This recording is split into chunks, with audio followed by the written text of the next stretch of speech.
Everybody with Angela Williamson is made possible by Fireheart Pictures and viewers like you. Thank you.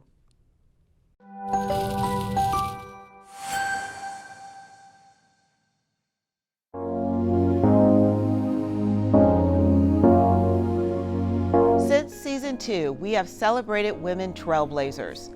We've talked to women blazing the path in entertainment law, teaching our children about COVID, and leading the largest bar association in the country.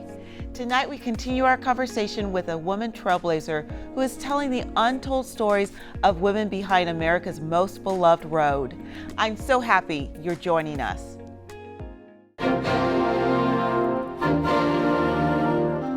From Los Angeles, this is KLCS PBS. Welcome to Everybody with Angela Williamson, an innovation, arts, education, and public affairs program. Everybody with Angela Williamson is made possible by viewers like you. Thank you. And now your host, Dr. Angela Williamson. Michelle Kantor is here, and we are going to start by talking about her documentary, Route 66, The Untold Stories of the Women on the Mother Road. I love that. But before we do that, I want our audience just to get to know about you, and then let's segue into this documentary. Sure. I'm originally from Colorado, and I'm a first-generation American. My parents escaped communist Czechoslovakia, and so I've always been drawn to stories where you have an underdog. You're telling stories that are unique and that haven't been told before. And so I've been a filmmaker and a producer. I moved to San Francisco, and I've been in LA just making documentaries. But when we think about Route 66, we don't think about those untold stories, especially about women that paved the way on Route 66. So how did that get started? Because you actually in college started a unique nonprofit to help women filmmakers. So my co-founder, Katrina Parks, she's the director of Route 66, Women on the Mother Road, and we started a nonprofit in grad school. We looked at the rates of success for women directors. There just wasn't enough support, financing, and so we decided to essentially create a legal money laundering apparatus where we could. I love how you put that in quotes. I mean, legal. That's how our accountants Yes. describe it, which I love because it's a way to think outside the box, to identify the need, which is money to make films, and find ways to work around obstacles. And so since then, I've actually been able to bring almost 60 projects, features, short films, film festivals, activist websites. There's a very vibrant community of women activists, artists, and filmmakers. And so it's been just a pleasure to be able to help bring their content out. Since its inception in 1926, Route 66 has been an icon of the American West and a defining element of the American experience. From Chicago to Los Angeles, the Mother Road takes us on a journey from the East to the American West, with its wide open skies and a mix of different cultures. Route 66 has opened the gateway to a lot of opportunities. You can still drive it? I'm like, oh my gosh, how cool is that? Germany! International visitors come by the tens of thousands, hungry for an American experience.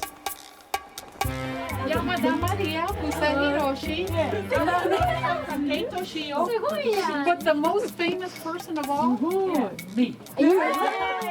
They grew up watching American television, Route 66 with George Maharis, Martin Milner, and they're all here to see America of yesterday. Beloved television shows like the Route 66 TV show and films like Easy Rider have celebrated the road from a male perspective in which women are seldom in the driver's seat. We forgot that women were on those journeys. We forget that women were working all along the way in those businesses. Despite its moniker, the Mother Road, little attention has been paid to diverse women's experiences across many different cultures and almost 100 years of history. When I first got the motel, and they were having a convention, and they said, well, no, a woman doesn't come. There's no women. And so they put this man beside me. I don't know who he is, but they just said, well, no, this has to be a man with you. It's a mirror held up to the nation, a road that can be really a living classroom. She was entrepreneurial, she was very business oriented, and she allowed us to live a very comfortable life. From archaeologists to politicians and countless entrepreneurs, women overcame segregation and gender discrimination to build fulfilling lives for themselves and generations to come on America's most beloved road. This is their story. Let's talk about content, because we just watched this really empowering trailer, and I would have to say, 9 out of 10 of our viewers that watch this show have traveled Route 66, but we don't realize there's so many untold stories behind Route 66, but just the women that paved the way there. So how does this idea come to Michelle, and how do you decide to get on board to get this story told? Well, the idea came to Katrina because she had a feature documentary called The Harvey Girls Opportunity Bound, and it's about the first female workforce, waitresses who came about by the railroad system set up, the restaurants by Fred Harvey. And so in collecting oral histories, which is how often women's histories are told over the years, she realized that, there's just so many different stories that haven't been told. And the thing about Route 66 is that it is our living history book for the United States since 1926 on. And in many ways, it's also a lens to look at Jim Crow. It's a way to look at segregation, discrimination, so many different things, and the women who came upon these obstacles, they weren't able to be afforded the types of privileges and rights. And so again, these women worked around these obstacles. They were able to, in some cases, create generational wealth. We are able to, we're documenting the incredible story of the Threet family and their descendants of the only African-American owned and operated filling station on Route 66. It was a Green Book property where African Americans, everyone, they were welcome to stay there. They could camp safely. And she was an amazing entrepreneur. The site still exists. The descendants are preserving it, and they're turning it into an interpretive Green Book site so that people who do travel Route 66 can really understand the history, the context, and the meaning, and truly just how profound it is to write the historical record on some small level, which means a lot to me as an American. It's just our job, I think. Michelle, you talked about a living history, and I know several people who just take vacations down Route 66. So how can we use your documentary to help us with the living history so that we understand those untold stories? Well, one of the things we're doing is we're doing a traveling museum tour. So we're working with different historical societies along Route 66. And so this summer we've had a summer film series, and I've taken it around to Oklahoma, to Missouri, and we're having very region-specific screenings where people can really understand the history of where they live. And so just knowing there's all these little towns, you can look at the film, you can see the beautiful motor courts, the motels everywhere. There's some really wonderful routes that people can look up and have a very specific itinerary for as much time or as little time as you want to spend. But really just understanding, okay, this is where this story happened. A good example is we interviewed the first Latina mayor of San Bernardino, and she told us an incredible story about how her brother was the one to desegregate San Bernardino by jumping into the community pool. And there's a long history there of segregations in the pool system, so that's really interesting. But there's something that you also said too, you actually provided a story. I wanted to ask you before we go to our break, what do you think is the biggest takeaway from all of the stories that you've heard or shot during this documentary? I mean, women are just so much fun. They're so incredible. I can't get over all the stories. One of my favorite is the gypsy co-eds, the Silver Streak. The Silver Streak. The Silver Streak. Okay.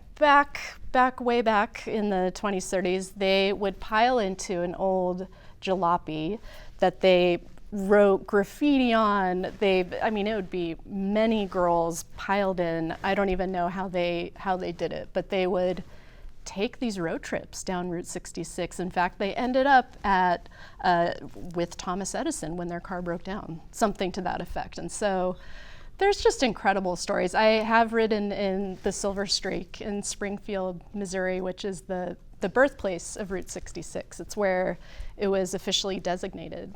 Oh, wow. A route.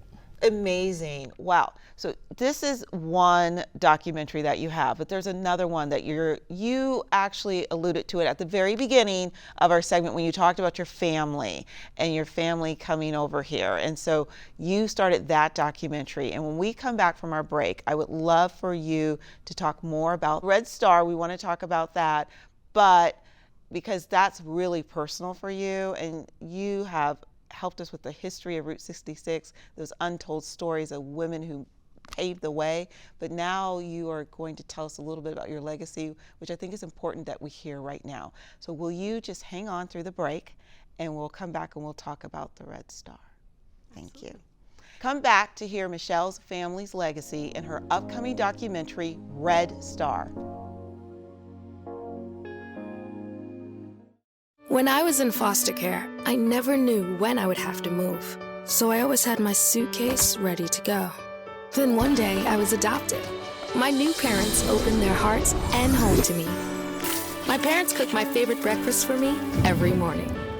My parents take me on trips I never thought I would go on. They gave me a home and an even better reason to use that suitcase. My parents aren't perfect, but they're perfect for me.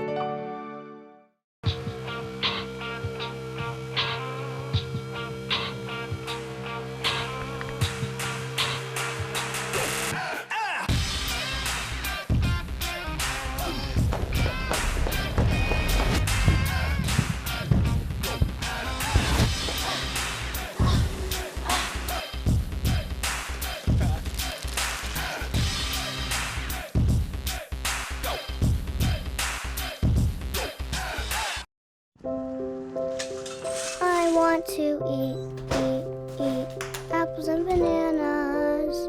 I need to eat apples and bananas. Why can't I eat apples and bananas? Support the Feeding America nationwide network of food banks to help provide meals to those in need. Join us at feedingamerica.org.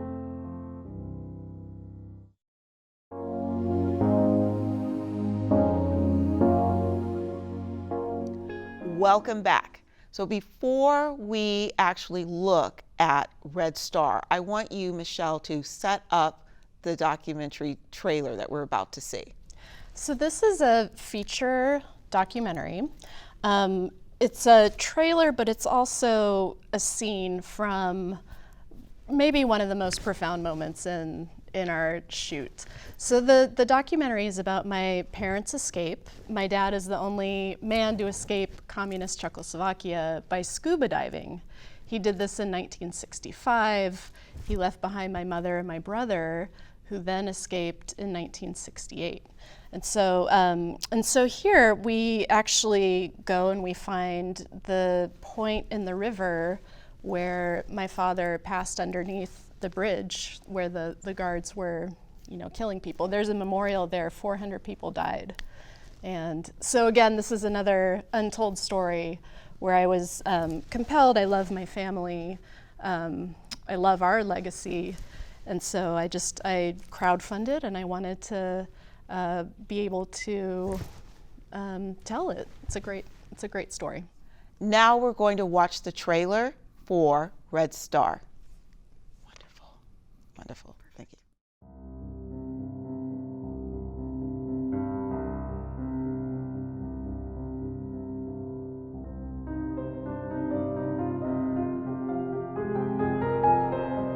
This film, it's a documentary about my escape from communist Czechoslovakia. 50 years later, we are tracing back my escape from behind the Iron Curtain in 1965.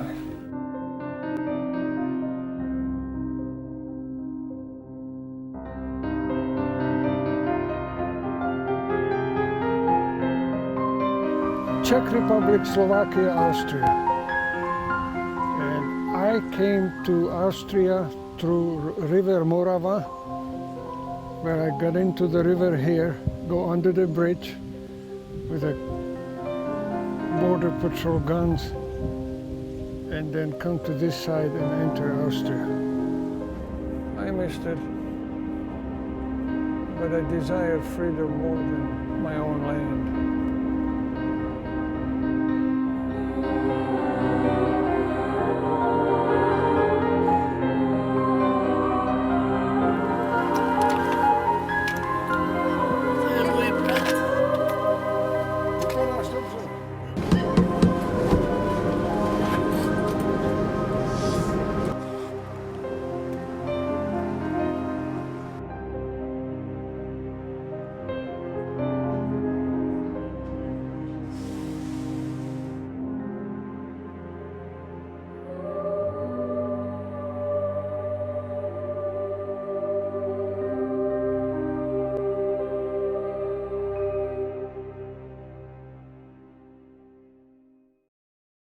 Let's continue our conversation with Michelle about Red Star.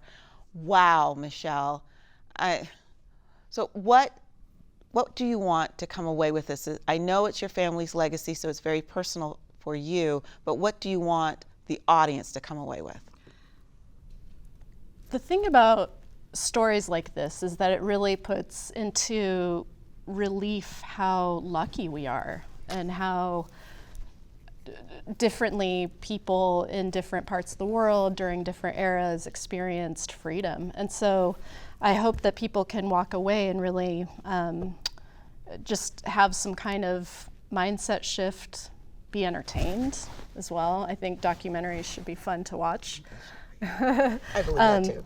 But we also are looking for support too. And so if you go to our website, Red Star Movie, on CineFem as well, we're looking for donations always. Fundraising is very important in documentaries. And so, this is a story that deserves to be told. My father is now in very ill health, and so there is an impetus to make sure it gets told. So. Well, and I thought was really interesting. Now, your whole family went back together, or to this one part of the river. I mean, how do you feel? I mean, not only is this your father, but I mean, you're a filmmaker. I feel chills. Just. Oh, it was crazy. I actually wanted to scuba the river. I had some, like fantasies of running in the countryside, but of course there were, health reasons. Yes, I understand. So being able to be there with my dad, though, he had never been back. His mother died, so we were able to visit my grandmother's grave, And when my mom escaped, it was the moment during the Velvet Revolution. My brother was actually wearing a G.I. Joe costume that my dad had sent from New York City, where he was working as a detective. Okay. Interesting story. But my brother heard the tanks rolling past the house, and he runs out in front of them, ready to play. He thinks it's it's make-believe, and thank God they stopped. And after that, my mom got out. But, you know, it's just, now as we're seeing this in Ukraine too, it's very visceral, it's very relevant, these stories. There's so many of them. This is just one of many, but I hope that in telling them, people can really have empathy and understand the privilege that we live in here.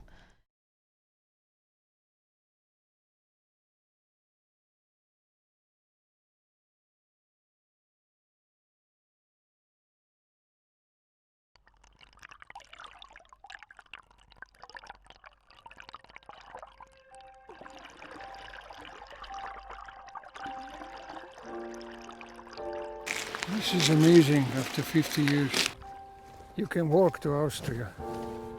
They even created a bridge.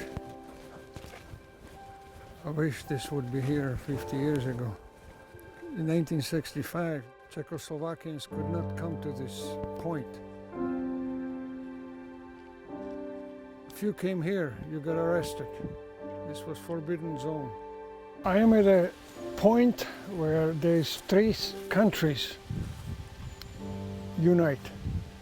Austria, Czech Republic, Slovakia, Austria.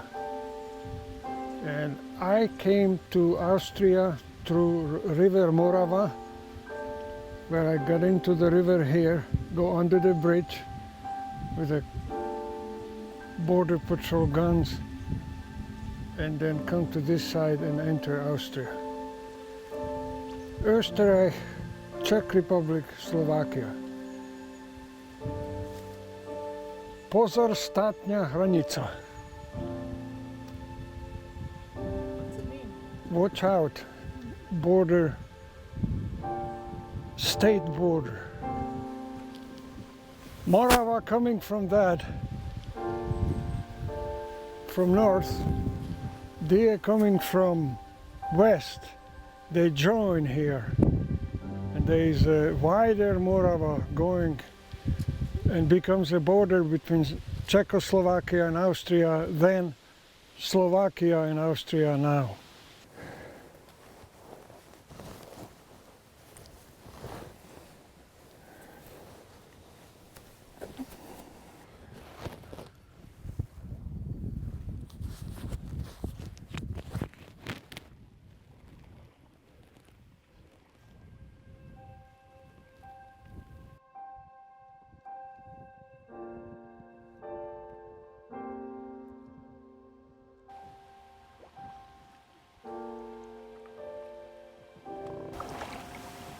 Just like this, quiet. It was midnight, August 1st. It was July 31st, the last day of July, 1965. I was floating and my oxygen generating machine went out, and I float under the bridge and I'm looking at it and I says, when they're gonna see me, they're gonna shoot me.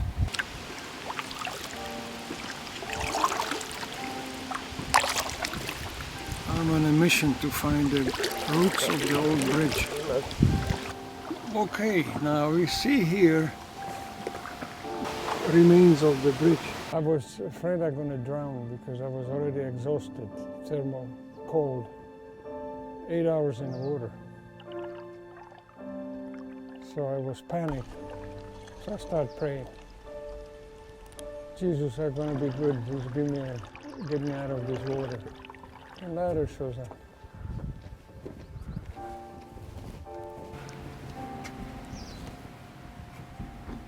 Crossing my own river. It's not as scary as it was 50 years ago. It's amazing. I must be a crazy son of a bitch.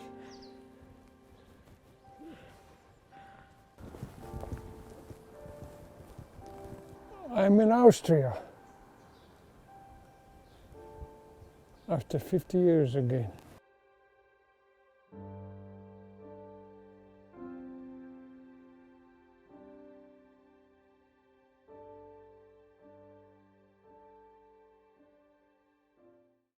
As a side note, coming to the United States as a white man you know, he certainly enjoyed a very different experience than African Americans here. And so there is a tie-in with my other work with Route 66 and understanding, you know, who are we as a society and as a world within the context of our histories and the histories we do tell and we don't tell.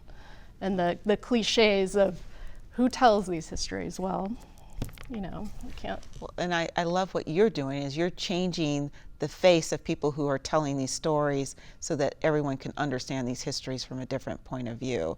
But our time is done, but I feel like I need you to come back to talk more about Cinefilm. So will you do that, especially as you're working on Red Star? Because when that's done, we want to talk more about that too as well. So I would love that. Oh, Michelle, thank you.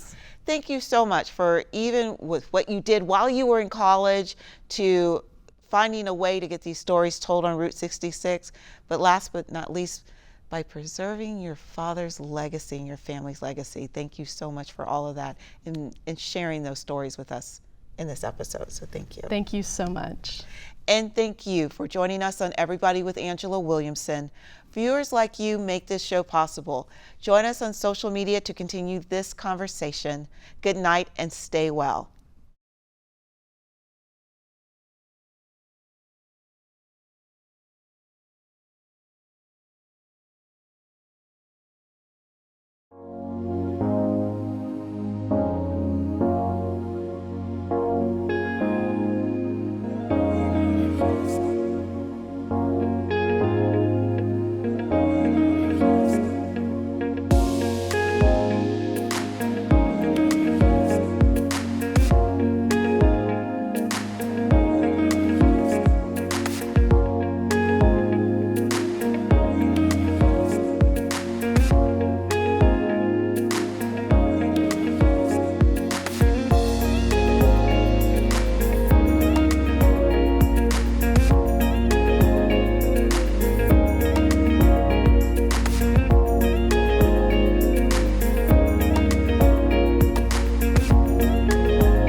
Hi, I'm Angela Williamson, host of Everybody with Angela Williamson. Thank you for watching KLCS. If you enjoy my show as well as all the other shows here on KLCS, please consider supporting the station. Your support helps keep all your favorite programs available. You can support KLCS by calling 888-998-KLCS or by visiting klcs.org. And again, thank you for watching KLCS PBS.